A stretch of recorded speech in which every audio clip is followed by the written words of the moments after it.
News کے ساتھ میں ہوں صبا کامران۔ خبر شامل کرتے ہیں شیخوپورہ سے۔ وزیر اعلیٰ عثمان بزدار نے شیخوپورہ کے لیے بڑے منصوبوں کا افتتاح کر دیا۔ وزیر اعلیٰ عثمان بزدار نے شیخوپورہ میں 1 ارب 27 کروڑ روپے کے نئے منصوبوں کا افتتاح کیا۔ ڈسٹرکٹ ایجوکیشن کمپلیکس مرید کے trauma centre, counter terrorism department, regional office کا افتتاح کیا۔ نیشنل ماڈل اسکول تا فیصل آباد روڈ، شرک پور چوک 2 رویا سڑک کا بھی افتتاح کر دیا۔ وزیر اعلیٰ عثمان بزدار نے شیخوپورہ کے لیے 41 کروڑ کی فراہمی و نکاسی آب میگا پروجیکٹس کا سنگ بنیاد رکھا۔ اور میں اس بجٹ کے اندر ہم ان کو کارپوریٹ کریں گے اور یہ اسکیمیں شامل ہوں گی اور چلیں گی اور ان کی ہم نگرانی کریں گے۔ ایک اور جو ہمارا خواب ہے کہ تعلیم ہر کسی کے لیے ہونا چاہیے۔ شیخوپورہ ایک بہت بڑا ڈسٹرکٹ ہے اور یہ ہماری خواہش ہے کہ شیخوپورہ کے اندر ایک یونیورسٹی بھی بنے اور اس کا بھی میں ایک اپروول دیتا ہوں۔ تو انشاءاللہ ہم وہ بھی آپ کے لیے بنائیں گے۔ Thank you very much.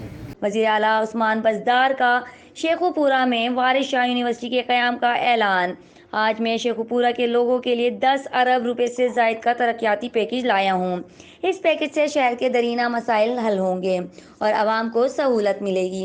Sheikhupura کے لوگوں کو ان کا حق دینے آیا ہوں۔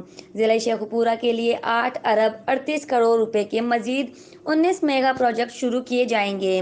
نارنگ منڈی کیڈٹ کالج، تعلیم، صحت، فراہمی و نکاسی و آب، سڑکوں کی تعمیر و توسیع کے 8 پروجیکٹ شروع کیے جائیں گے۔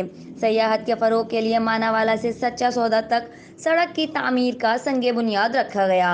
64 کروڑ روپے لاگت آئے گی۔